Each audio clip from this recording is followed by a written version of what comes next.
Magandang araw, Sir Wilbur po, at your service. Narito ang ETUlay upang gabayan ka sa inyong pag-aaral upang lubos na maunawaan ang iba't ibang paksa o subject. Ang ETUlay ay isang free online tutorial class na pinangungunahan ng DepEd Educational Technology Unit sa pamumuno ni Undersecretary Elaine Del P. Pascua. Ang programang ito ay hindi lamang para sa mga bata, kundi ito rin ay magsisilbing gabay sa mga magulang at mga guro kung paano nila ituturo o gagabayan sa bawat asignatura ang kanilang mga anak o mga estudyante. Sa kasalukuyan, ang self-learning module mula sa rehiyon ng Calabarzon at kilala sa tawag na pivot ang ginagamit sa ating ETUlay online class. Kaya ano pang hinihintay ninyo? Ihanda na ang inyong mga ballpen o lapis, papel o kwaderno at samahan kaming itulay ang pagkatuto para sa bawat batang Pilipino. Sama-sama tayong magtutulungan para malampasan ang mga hamon sa panahong ito. Halina't matuto kasama ang inyong online tutor sa oras na ito.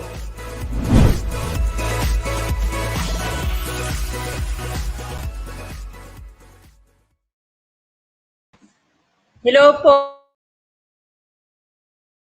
ng ating mga viewers ngayon, sa lahat po ng ating mga learners na nakikinig at nagsumusubaybay po sa ating ETUlay online tutorial class. So, andito po tayo ulit sa ating subject, Introduction to Philosophy of the Human Person for Quarter 3, Week 6, and our topic is still the human person in the environment. Ito po ay part 2 ng lesson po natin nung nakaraan kasi napakahaba po ng ating mga topics ngayong week na to. Kaya bear with me my dear learners. So if you are holding your pivot modules and your learning material, so pwede po nating simulan ang ating pagkatuto sa ating intro to philo. So I will be your tutor for 40 minutes, si Tutor Eresa. So our topic is composed of environmental philosophy. So natapos na natin yan last week, but then we will have a review of environmental philosophy. And ngayong araw na to, we're going to discuss the environmental aesthetics and sustainable development. Malapit na po tayong matapos sa ating third quarter. Kaya mga learners, okay. So intro to philosophy is still a core subject for all our senior high school learners. And of course, are you ready na ba ating mga senior high school learners? So if you are ready, get your pen and paper, your learning modules, and of course, your presence of mind.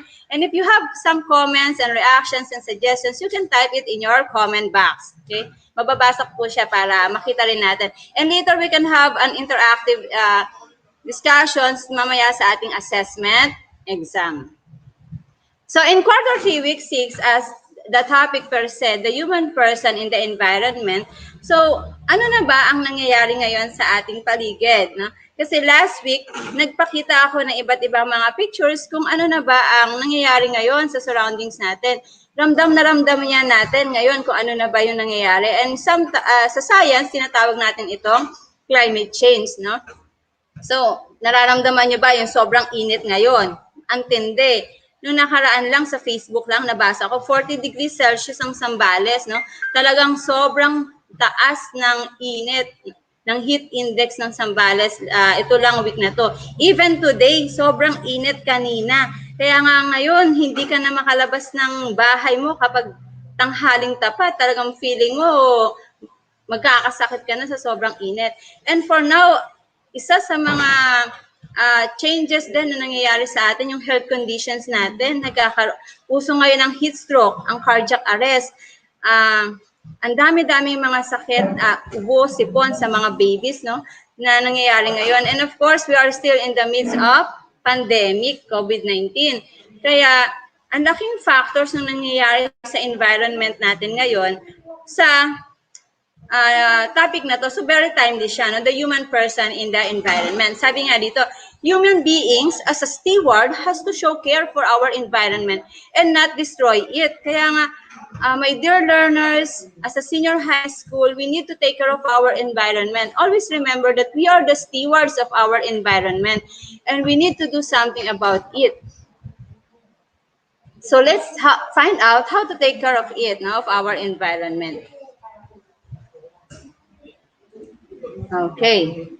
So last week we discussed the environmental philosophy. So what is environmental philosophy? It is a discipline that studies the moral relationships of human beings with the environment and its human contents. Kasi napakahalaga, my dear senior high school learners, na we always take care of our environment and ano ba ang relationships natin within sa ating nature, sa ating surroundings, kasi hindi naman pwedeng human person will na yung tao lang ang mag-exist sa mundo, no? We also need our environment. Kailangan natin ng makakain, kailangan natin ng good weather conditions, kailangan natin ng tubig, no, ng karagatan, kailangan natin ng water supply, ng energy.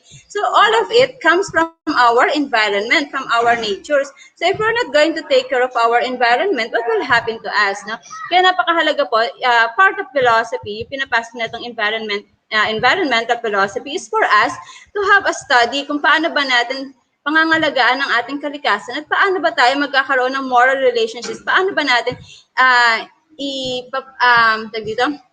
paano ba tayo magkakaroon ng moral relationships between human beings and to our environment. Kasi napakahalaga po nito. And of course, there are three views of philosophy when it comes to environment. We have number one, last week we discussed this, now anthropocentrism. In anthropocentrism, people believes, no, that humans are the most important species on the planet and they are free to transform our natures and its resources. So usually, this is the mind of some of the businessmen, the anthropocentrism. Peoples are the most important species on the planet. Kaya nga they transform some of the environments natin into resources. Like for example, yung mga kagubatan natin, dati green na green yan. Kung magta-travel ka papuntang Zambales or sa ibang lugar, no? Kasi ako taga Zambales kasi ako. Kung magta-travel ka, makikita mo talagang maraming puno sa kalikasan. Pero later on, mapapansin mo, umuunti-unti na lang yung yung mga puno. Kasi napapalitan na siya ng mga subdivisions. Ang dami ng pagbabago na nangyayari sa ating nature.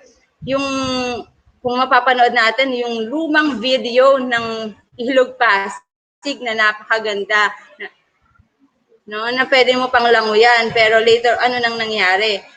From sobrang ganda na napakalinis, tapos it turns out naging pabaya tayo sa mga basura natin, itatapon natin sa ilog, so naging basura na lang siya. And then later on, nung nagkaroon ng maraming mga environmental issues and concerns, nilinis natin yung ilog. Although hindi mahirap nang ibalik yung dating ganda ng Ilog Pasig, pero little by little, we're trying to do something na malinis siya. So in anthropocentrism, we always remember, in these philosophical views, mas mahalaga ang tao kesa sa environment niya. And we are free to transform our natures and use its resources to sa extent na hanggang kaya natin. That is anthropocentrism. So are we in this kind of mind? Are we a transphocentrism mind? No? Tingnan natin, no? So shout out sa teachers from Planters. So biocentrism, another views in philosophy is biocentrism. So they believe that humans are not the only significant species on the planet, and that all other organisms have inherent value and should be protected. This is a very good views now, kasi we as a human person, we need to take care of our environment and always remember, no, all living things, no, dito sa lupa na to have value, have inherent value. Ito yung karamihan ng mga views ng mga animal lovers natin, ng mga plantitas natin, yung mga different environments, non-government organizations na we need to take care of our environments and we need to protect our environments. Kaya nga, saludo ako sa mga non-government organizations that take care of our environment, of our animals. So they have this kind of views, biocentrism. And another great views is the ecocentrism. In ecocentrism, they place great value on our ecosystems because they believe that humankind is a part of a greater biological systems or community, and that we have a significant role as a stewards or guardians guardians of nature. We are a guardians of nature. Parang guardians of galaxy lang yan, no? Tayo ang taga-pangalaga ng ating kalikasan. We are the stewards and guardians of our natures. That's why we need to take care of it. So, kung titingnan natin yung tatlong views, anthropocentrism, biocentrism, and ecocentrism, ano kaya doon ang ating paniniwala when it comes to our environment? Are we anthropo, bio, or eco? No? So, nasa sa atin yan, my dear learners. Kaya tingnan natin. So, another thing in this lesson, in this topic, is the environmental aesthetics. Pag sinabi natin environmental aesthetics, this view believes that a philosophical view that believes in maintaining order in the environment will bring out the natural beauty of surroundings and contribute to the well-being of the people and other organisms living in it. Kasi kung matatandaan po natin sa unang lesson natin, the different branches of philosophy, binanggit na yung aesthetics. Na when it comes to aesthetics, this is a branch of philosophy that see the beauty and beauty of natures and things around us. So, one of the best things in environmental aesthetics is tinitingnan natin yung kagandahan ng ating natural surroundings. At nagko-contribute tayo dito para mapalago pa natin at mapaganda pa ang ating kalikasan. Hindi lang ang ating kalikasan, kundi yung mga nakatira dito, yung mga living things na nakatira dito. At ano-ano ba yun? No? When it comes to our environment, we talk about animals, plants, ang ating yung mga ginagamit natin, yung mga na kinukonsume natin araw-araw sa pagkain pa lang, saan ba nanggagaling yan? It comes from our plants, no? Yung mga fish pa lang sa ilog, sa karagatan. Kaya in environmental aesthetics, tinitingnan nito kung paano ba natin papapaganda ang ating kalikasan. Paano ba tayo as a human person can contribute to the wellness of our nature? Are we contributing to this? Na isa rin yan sa mga malalaking factors natin. Questions dito sa ating pag-aaral sa philosophy.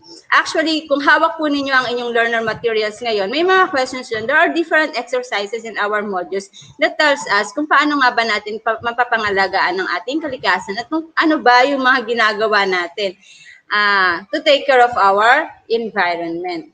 So, there are different ancient thinkers that contributes in this study of environmental aesthetics. At isa na nga doon si Anaximander, ancient thinkers yan. So, according to his instruction, his sketch of the genesis of the world or cosmology. It means the evolution of the world begins with the generations of opposites in a certain region nature. So, nature is indeterminate, boundless in the sense that no boundaries between the warm or the moist and dry regions are originally present within. No? Sa mga philosophers natin, we have ancient philosophers, modern philosophers. So, iba-iba ang kanilang mga different views when it comes to our environment and when it comes to the study of our natures. Another thing sa mga ancient thinkers natin ay si Pythagoras. Of course, Pythagoras is very famous when it comes to mathematics.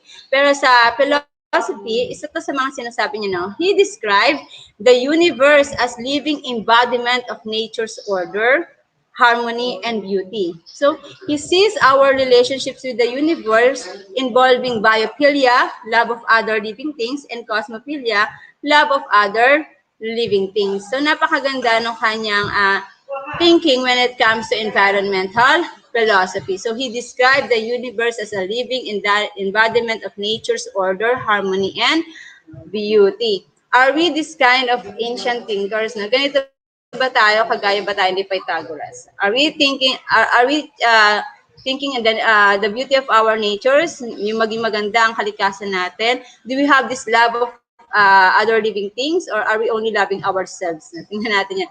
Kaya nga yung questions kanina, are we anthropocentrism, biocentrism, or ecocentrism views? So another modern thinker is Immanuel Kant. According to him, the orderliness of nature and the harmony of nature with our faculties guide us towards a deeper religious perspective. Orderliness of nature and the harmony of nature. So napakaganda po ng kanyang sinabi. There should be an orderliness of nature and harmony of nature. Kasi pag nawala po yan, no, ano na po ang meron tayo? No, ano na po ang mangyayari sa atin? Actually, unti-unti na nga may nangyayari. kung titingnan nga po natin, kasi kasabay ko ang DRRR's topic. So ano na po ba ang nangyayari kung ngayon sa paligid natin, no? Nararamdaman ba natin ang baha? Nagkakaroon ba tayo ng baha? Of course, meron. Ilang beses namin na-experience yan dito sa Olongapo. Matinding tag-init. Ngayon pa lang, ramdam na ramdam natin ang matinding tag-init. Yung pagbabago ng klima natin pagdating ng December, November, December, na usually, iyon ang month na dapat malamig. Pero ano pong nangyayari, no? This year, naramdaman natin yung lamig mid na ng January to February. Tapos ngayon, nagsisimula na pa yung pagpasok ng mga bagyo. At yung pagpasok ng bagyo, hindi lang siya bagyo na matasabi mong hindi siya nakaka-cause ng distraction kasi yung mga nangyayari ngayon sa paligid natin, it causes too much distractions, not only in our structures, sa mga establishments natin, but also sa our houses. Kaya nga yung nakaraang lectures na sinabi ko doon, no, ano man ang tinapon mo, no, basurang tinapon mo, babalik sa'yo. Totoo talaga yun. Kaya kung hindi na yung magkakaroon ng orderliness of natures and the harmony of natures, and tayo, kung hindi tayo, if we're not going to take care of our environment, talagang sobra pa yung nararamdaman natin ngayon na disaster. Sabi nga, ang nature natin, gamitin mo lang yan ang gamitin, pero pag yan, naningil na sa atin, mas matindi na yung paniningil na ginagawa niyan. Kaya dapat we need to take care of it. So another modern thinker is Herbert Marcuse. According to him, humans have power over nature. So ito naman may pagka-anthropocentrism ang kanyang dating. Kasi for him, humans have power. So ibig sabihin, the human person sila yung mas stronger sa nature natin. We are free to use our nature. So yun ang kanyang thinkers. So sa mga modern and ancient thinkers natin, dito na buo yung mga iba't ibang philosophical, environmental philosophical views, environmental aesthetics na idea. According to George Herbert Mead, man have duties and responsibilities in nature. Napakaganda naman ang kanyang sinabi. Man have duties and responsibilities in nature. Yes, we all have responsibilities and duties. Kaya we need to take care of our nature. We need to take care of our environment. Because kapag hindi natin ginawa yan, eto na, yung nangyayari sa atin. Mas worse pa kaya, 5 years from now, 10 years from now, ano na kayang mangyayari sa atin? Right now, no, we are in the midst of pandemic COVID-19. Yan pa lang yan. How much more 10 years, 20 years from now? Nag-i-evolve na yung ating ang virus, nag-i-evolve din yan, no? Ganun din sa environment natin. Nag-i-evolve din yung disasters na nagaganap sa ating surroundings.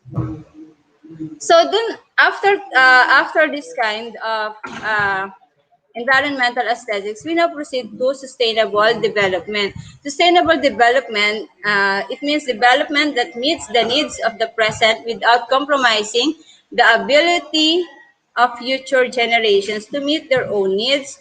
To put it simply, the idea of sustainable development is any environmental, economic, and social advances can be realized within the carrying capacity of Earth's natural resources.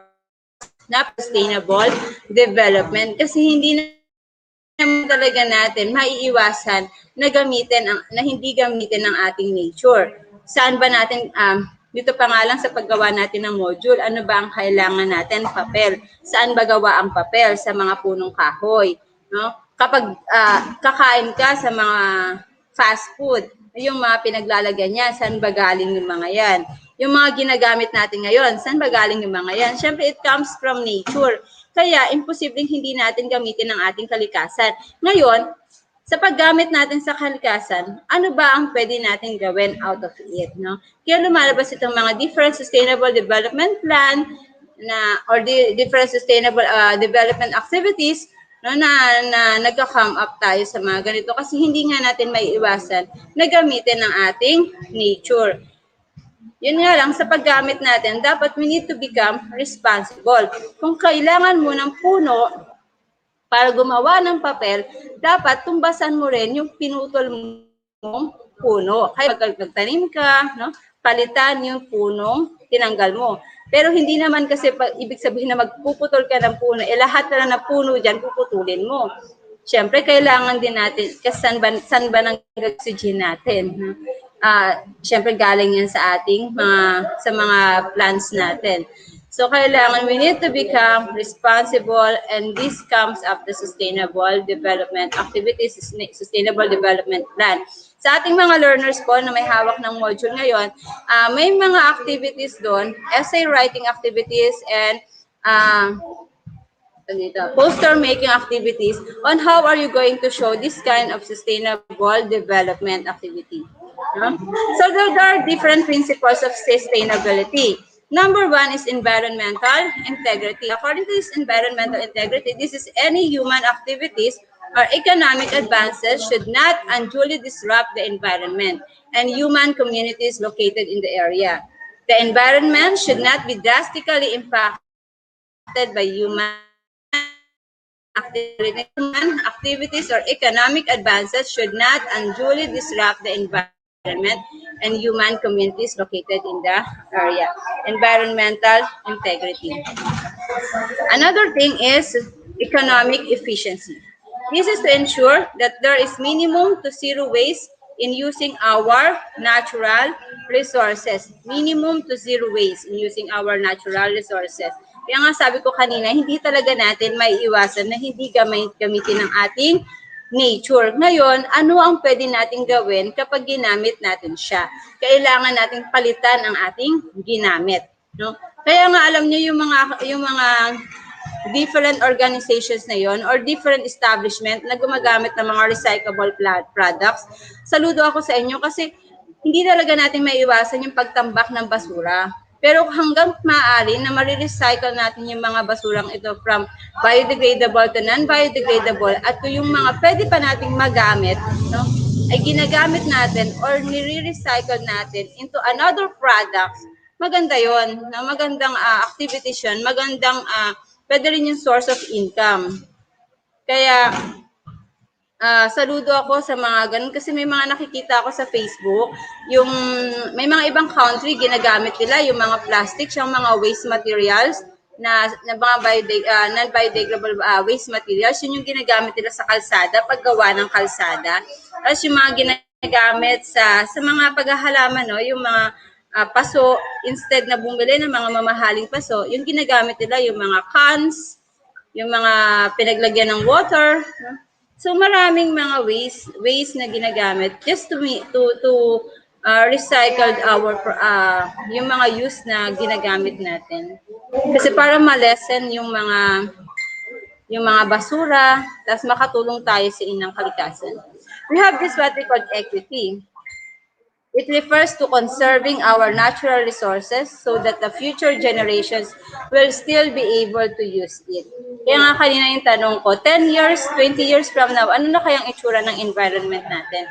Kasi kung ngayon pa lang, masyado tayong anthropocentrism mind, hindi natin pangangalagaan ng ating kalikasan, hindi natin iingatan ng ating kalikasan, ano pa kaya ang mangyayari sa ating susunod na henerasyon, sa ating mga anak na maliliit pa ngayon, or sa magiging apo pa natin, meron pa kaya silang bahay na matutuluyan? Meron pa kaya silang puno na masisilungan? Meron pa kaya silang malinis na dagat or tubig na maiinuman? No? Kaya, in equity, no, it refers to we need to conserve our natural resources para may magamit pa ang ating mga future generations. Sa electricity pa nga lang, pag alam natin na walang tao, kailangan patayin natin yung ilaw or yung electric to conserve our electricity. And actually, timely nga rin yung topic na to sa senior high school kasi kanina, last week, nung gumagawa ako ng modules, tinutulungan ko yung anak ko na nag-grade 2 sa kanyang modules. Ang topic din nila is sustainability. Tagalog sa mother tongue nila tsaka sa Araling Panlipunan. Paano sila makakatulong sa pangangalaga ng kalikasan? Imagine grade 2 pa lang tinatalakay na to. How much more sa senior high school? Kaya dapat tayo mga senior high school learners natin be responsible kasi mas dapat makita ang pagiging responsible sa atin. Kasi tayo yung mga adult na. So, activities. Let's proceed to activities. Do we have any questions? Okay, so let's proceed now to activities. Actually, there are a lot of activities in these modules. Isa sa mga activities nito, hindi ko na siya pinost dito, pero isa sa mga activities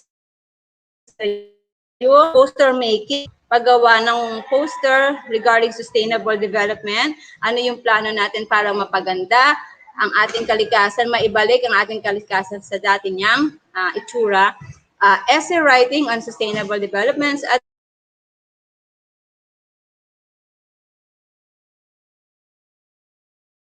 pa ang kalikasan, or makatulong tayo sa pagbabago no, sa basura na meron tayo, paano yung mga recycle, paano natin ma-recycle yung mga products na meron tayo, na mga basurang meron tayo diyan, no, na pwede natin ma-recycle. So isa yun sa mga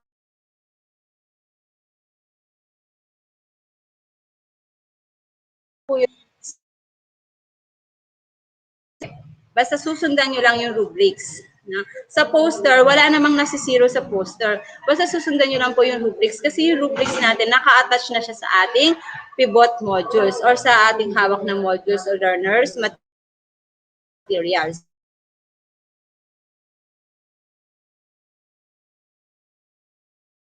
If you're and kasiraan if it is false. No? So kalikasan and kasiraan lang ang ating ilalagay.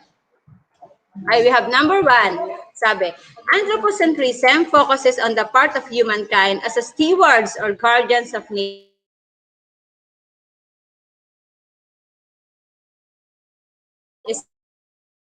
Kasiraan. Okay. The answer is kasiraan. No? Kasi ang sabi niya, anthropocentrism focuses on the parts of humankind as a stewards. Ang anthropocentrism, no, they believe that human is the most important species of the planets. Ano bang views yung may stewards or guardians of nature? That is ecocentrism. That's kaya siya kasiraan. Number 2. Both ancient and modern thinkers believe that man will bring out the natural beauty of environment if they are capable to govern the nature. Is it kasiraan or kalikasan? So the right answer is kalikasan. Okay, next. Number 3. Biocentrism advocates ethical treatment of animals. Is it kasiraan o kalikasan? The right answer is kalikasan. Number 4. Deep ecology is a philosophical idea that combines feminism and ecology concerns, emphasizing that both suffer from their treatment by a male-dominated society. Is it kalikasan or kasiraan? The right answer is kasiraan. Sabi, deep ecology is a philosophical idea that combines feminism and ecology. Number 5. Environmental aesthetics is a philosophical view. All life forms have an equal right to exist, and human needs and desires have no priority over those of other organisms. Okay. Is it kasiraan or kalikasan? Okay. The right answer is kasiraan. Okay. So, tandaan po natin, no, sa ating lesson, ang tinalakay po natin ay ang environmental philosophy. What are the different views in philosophy? We had anthropocentrism, biocentrism, and ecocentrism. And we also studied the environmental aesthetics and the sustainable development. So, sustainable development, we have economic integrity, equity. Okay, so napakahalaga po ng mga different views na yon sa pag-aaral po natin ng human person in the environment. So next week po, we're going to discuss the prudence and frugality. So malapit-lapit na tayo kasi exam na next week, no? Summative test na next week. Kaya my dear learners, if you have comments and suggestions, you can email us at edtech@deped.gov.ph or yun lamang po. Thank you at magandang hapon po sa lahat po ng ating mga learners. Sa buong SDO po ng Olongapo City, magandang hapon po sa inyo lahat. Yun lamang po, maraming salamat.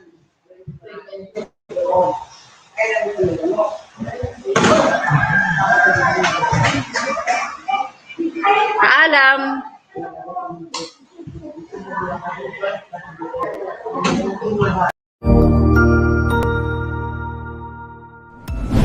Sigurado ako na marami ka na namang natutuhan sa ating ETUlay tutorial session ngayong araw. Tandaan, ito ay hindi lamang para sa ating mga mag-aaral, kundi pati rin sa ating mga minamahal na guro at mga magulang na kaagapay natin para maituloy ang pagkatuto sa kabila ng nararanasang pandemya. Patuloy ding sumubaybay sa DepEd TV para sa mga araling ginawang video episodes. Mapapanood ito mula Lunes hanggang Sabado, alas 7 ng umaga hanggang alas 7 ng gabi sa inyong mga telebisyon. Abangan bukas mula 1:00 ng tanghali ang iba pang aralin sa ating ETUlay free online tutorial session sa mathematics. I-like and subscribe at manatiling nakasubaybay sa ating ETUlay tutorial session sa DepEd Edtech Unit FB page at Educational Technology Unit channel sa YouTube at sa DepEd Tayo at DepEd Philippines social media accounts. Paalam!